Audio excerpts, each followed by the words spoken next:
네, 소뉴. 마르쿠스 가브리엘의 예술의 힘, The Power of Art. 김남시 옮김. 제가 한 4페이지 정도만 보여드리면서 핵심만 좀 전달해 드리겠습니다.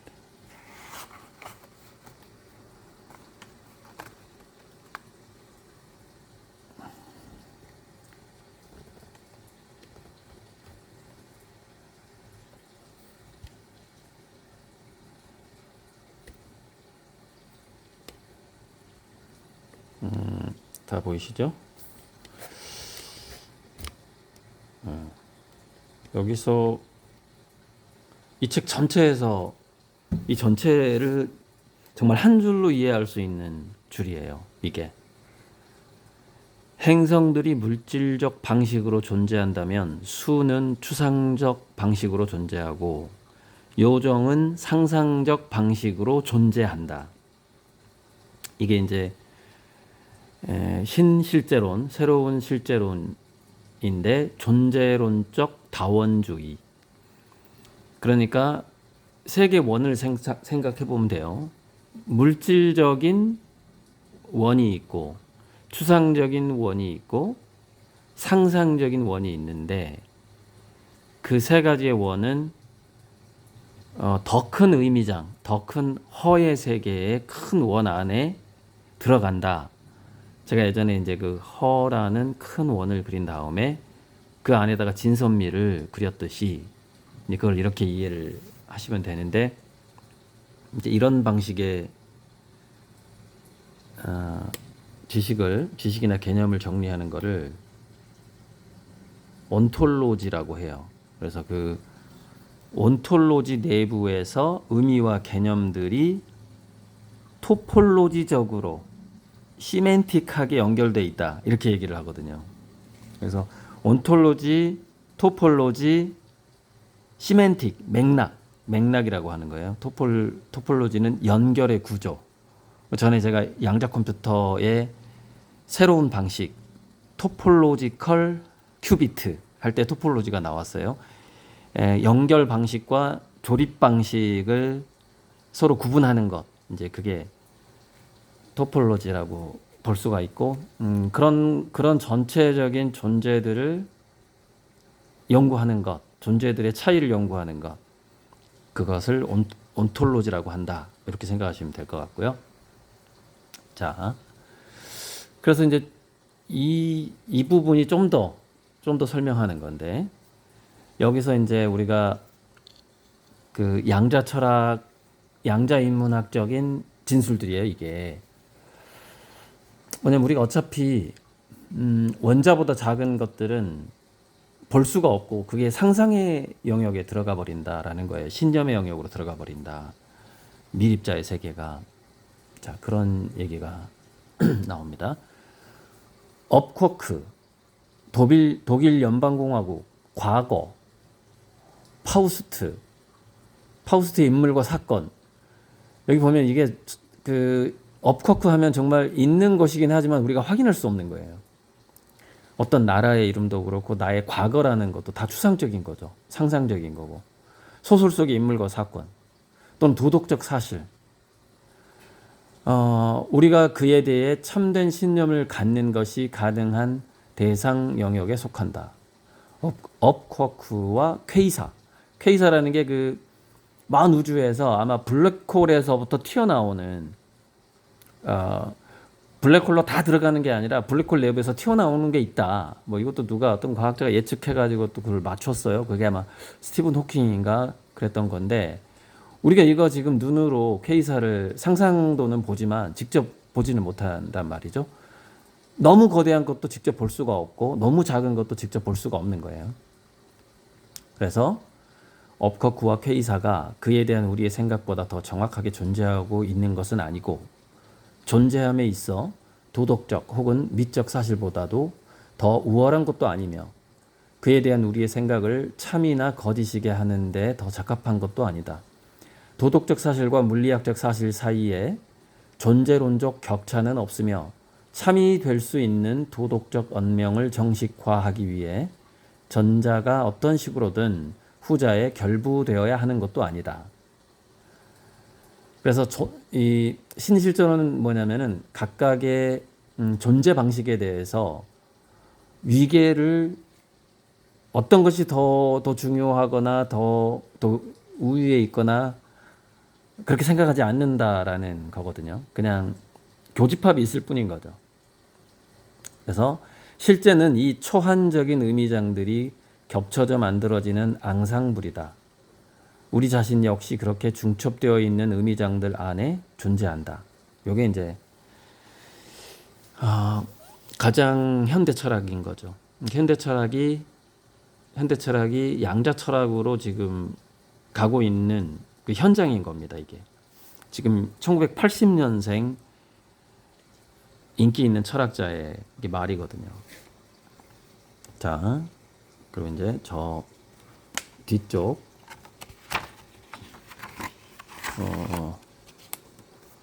5페이지를 보여드려야 되겠네. 4페이지 좀 너무 그렇고.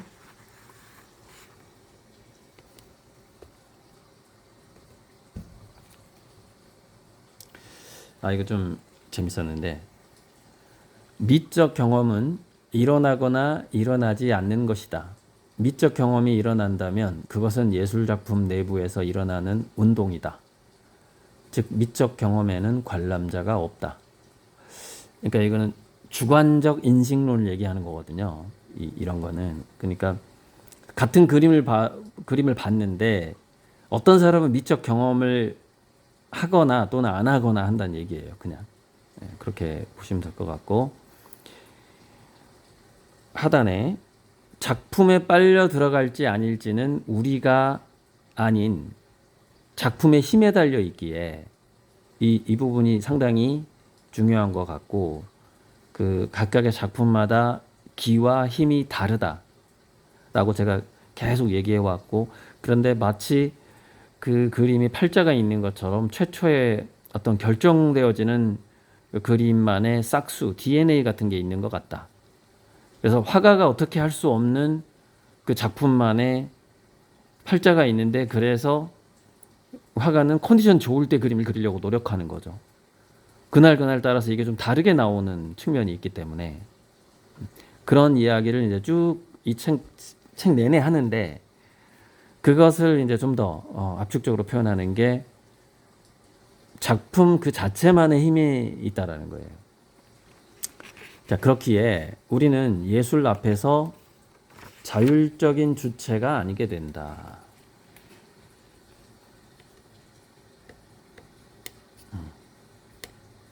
자율적인 주체가 아니게 된다. 이는 그 어떤 외부의 규칙이나 규범에 의거하지 않고 스스로 자기 자신의 법칙을 부여하는 급진적으로 자율적인 존재이기 때문이다. 그러니까 예술 작품이 굉장히 자율적인 존재라는 거예요. 화가라든가 관객이라든가 뭐 큐레이터라든가 갤러리라든가 이런 어떤 갤러리 주인이라든가 그 갤러리를 또 좌지우지하는 무슨 컬렉터라든가 물론 영향은 줄 수 있지만 본질적으로는 예술 작품 자체가 굉장히 자율적인 존재다. 감상자는 물론 창작자도 이러한 예술 작품의 급진적 자율성에 종속된다. 예술 작품을 창조하는 건 우리가 아니다. 예술 작품 스스로가 존재하기 위해 우리를 참가자로서 창조하는 것이다. 예술 작품은 자신의 도래를 앞서 예고하지도 않는다. 예술은 그 존재의 외적인 어떤 이유도 없이 그냥 거기에 있다. 우리는 그것에 저항할 수도 그것을 없애버릴 수도 없다. 인간으로서의 우리의 자율성을 위협할 수도 있는 예술의 힘은 그래서 위험한 것이기도 하다.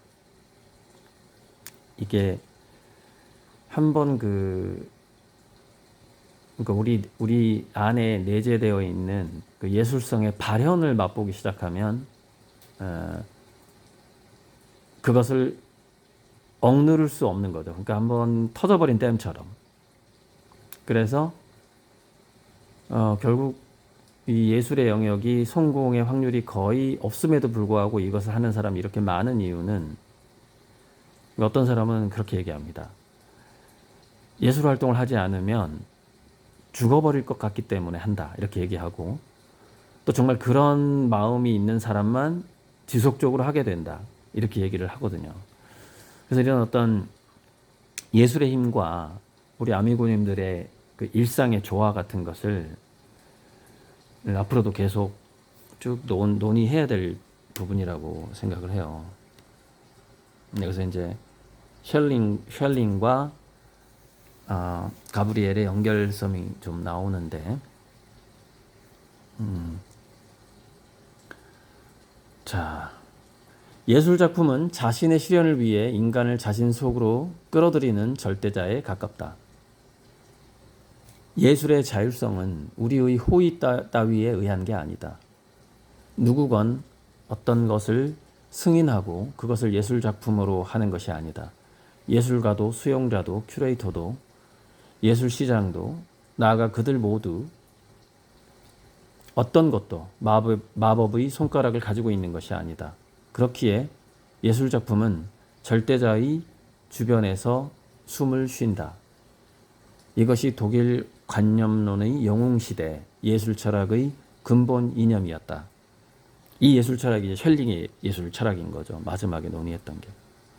자, 여기서 이제 가브리엘은 너무나 좀 분기적이죠. 너무나 나누죠, 영역을. 그런데 실상은 그 영역이 그렇게 나뉘어져 있지 않죠. 교집합이 굉장히 무수히 많아요. 마치 빛이 새어나가는 것처럼 각각의 의미장이 있다고 쳤을 때 그 의미장은 빛이에요. 그러면 우리가 무지개처럼 그 빛의 파장이 서로 약간 섞이잖아요. 그런 교집합들이 굉장히 많은데 이제 이거를 철학적으로 정리하다 보니까 좀 이렇게 차갑게 정리가 되어 있는 거예요. 가브리엘의 글에서는. 자, 이 정도만 하고 이 가브리엘이 예술에 대한 이 정의에 대한 이 말들, 정의를 내리는 부분들하고 또 제가 그림을 그리면서 느끼는 것들하고 그래서 좀 더 이제 부연 설명을 앞으로 해 나가야 될 것 같습니다. 근데 저는 이제 직접 그림을 그리는 사람으로서 이런 부분들을 그동안 느껴봤기 때문에 매 순간마다 그 어떤 신성이 발현되는 그 붓 끝에서 이게 과연 내가 그림을 그리는 것인지 그림이 나를 이끌어가는 것인지에 대해서는 항상 그 과정마다 그림 그리는 과정마다 느끼는 것들이었고 이제 그런 부분을 이제 가브리엘이 철학적으로 정리를 해놓은 것이고 근데 이렇게 정리를 해놓은 것 자체가 우리의 자의식에 대해서 그것이 양자장으로부터 발현되는 신의 허락된 뜻이 번개처럼 우리에게 매 순간 내리꽂히는 근데 그 우리가 생각하는 어떻게 생각할지가 이미 원형이 그 신의 뜻 양자장 속에가 들어있는 뭐 그런 식의 요즘의 연구들 그 뇌과학 연구에서 그런 게 나오는데 그런 연구들하고 다 연결돼 있고 지금의 현대 철학이 자연스럽게 양자 철학으로 결집되고 있다. 셜링 시대에 셜링과 헤겔은 약간 유물론 쪽으로 가버렸고 셜링은 신과 절대자의 그 신성, 약간 신학적인 느낌을 계속 갖고 있었단 말이에요. 거기서 이제 분리가 됐는데 이게 다시 합쳐지는 상황이다. 양자역학 이후에. 그렇게 볼 수가 있고 그래서 플라톤이 얘기했던 그 이데아라는 것이 플라톤 방식의 뭐 이데아로는 아니겠지만 멀리 있는 이데아가 아니라 플라톤 시대의 이데아라는 것은 피 안의 세계, 뭔가 다른 차원에 있는 이데아였는데 앞으로 다가오는 양자철학적인 이데아라는 것은 뭐냐면은 지금 여기에 있는 이데아 같은 거예요. 내 안에 들어가 있는 이데아 같은 거, 나의 속에 세포 속에 모든 물질 속에 들어가 있는 이데아 같은 거, 신성 같은 거죠. 신성이 뻗치지 않은 곳이 단 하나도 없는 그런 음, 그 내부의 빛이 비치는 이데아 같은 것으로 지금 그래서 그 새로운 이데아론이라고 볼 수 있죠. 플라톤 시대의 이데아는 그런 거였고 지금의 그것이 뭐 양자장이라든지 뭐 토션 필드라든지 뭐 척근 이론이라든지 이런 것들이 그렇게 새로운 이데아론으로 그 새로운 이데아론이 곧 양자 철학이죠. 그렇게 지금 돼가고 있는 것 같습니다. 그리고 이 흐름이라는 것은 제가 전에 다양성과 다원론과 다양성이 있지만 메인스트림이라는 것이 있다. 그쪽으로 가고 있고 그래서 인간은 이제 이 지구상의 모든 인간은 그런 걸 이제 느껴갈 것이다 이렇게 보는데 그 신과 나눈 이야기 4가 있거든요. 4 그게 한국에 아직 번역이 안 되어 있던데 그 영어 버전을 이제 아주 간혹가다 한 번씩 읽고 있는데 거기에 보면은 그 신이 이렇게 얘기를 해요. 우리 지구 말고 이제 다른 행성들이 엄청 많은데 거기에 고도로 진화된 존재들이 살고 있다는 거예요. 그래서 고도로 진화된 존재들이 이 지구인하고 좀 다른 게 물론 지구인들 중에서도 상당히 진화된 사람들이 있어요. 하지만 평균 지구인하고 좀 다른 점 16가지를 얘기합니다. 그 책에서. 근데 저는 그 16가지 중에서 나중에 이제 그 페이지에 한번 찍어가지고 방송 한번 찍을게요.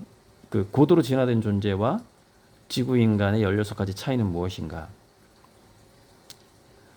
근데 거기서 저는 가장 눈에 들어왔던 것이 뭐였냐면 메타피직스를 형이상학을 에너지로 쓸 수 있다 이 얘기가 나옵니다. 고도로 진화된 존재는 형이상학을 에너지로 사용을 한다. 거기서 에너지를 뽑아서 쓸 수 있다 이런 얘기가 나오거든요. 그 이야기가 또 너무나 양자적인 거예요. 그 이야기가 우리가 상상하는 것 여기서 보면 추상적인 세계와 상상하는 세계가 있다고 얘기한단 말이에요. 가브리엘이. 근데 그것은 우리가 없다라고 말할 수 없는 실제다라고 얘기를 해요. 가브리엘이. 그런데 신과 나눈 이야기 그 16가지 중에서 고도로 진화된 존재들은 형이상학적인 것들을 직접적으로 에너지로서 활용한다. 야, 그거 듣고 이 어떤 양자인문학, 양자철학의 이 진화 단계가 우리 지구 전체가 한 단계 진화 단계로 들어섰다. 들어섰고 앞으로 그런 어떤 그게 이제 하나의 우리는 그 형이상학적인 것을 에너지로 쓰는 것을 다 기적이라고 불렀거든요, 그동안. 근데 그것을 보편적으로 사용하는 문명권이 있다라는 거예요. 그런 것들을. 우리가 이제 그런 것들을 앞으로 경험하게 되는 것이죠. 그게 이제 이 지구 전체의 진화 단계가 거기까지 가고 있다. 이렇게 보고, 제가 그림을 그리면서 이제 그런 것들을 느끼면서, 뭔가 그 문명 전환기에 어떤 아주 중요한 그림을 그리고 있다. 하는 걸 또 느낀단 말이에요. 그래서 그걸 느꼈기 때문에 이제 내 그림이 어마어마해질 거고 뭐 화봉기통 이런 얘기가 그냥 나왔던 게 아니라 이 뭔가 문명 전환기에서 굉장히 중요한 역할을 할 것이라는 것을 이제 좀 평소에 느끼고 있었기 때문에 그것을 지금은 제가 이제 우리 지구상에서 200년 전에 활동했던 철학자 그리고 지금 살아있는 1980년생 철학자의 말로 좀 철학적으로도 한번 전달을 해보는 겁니다. 네, 이상입니다. 써뉴.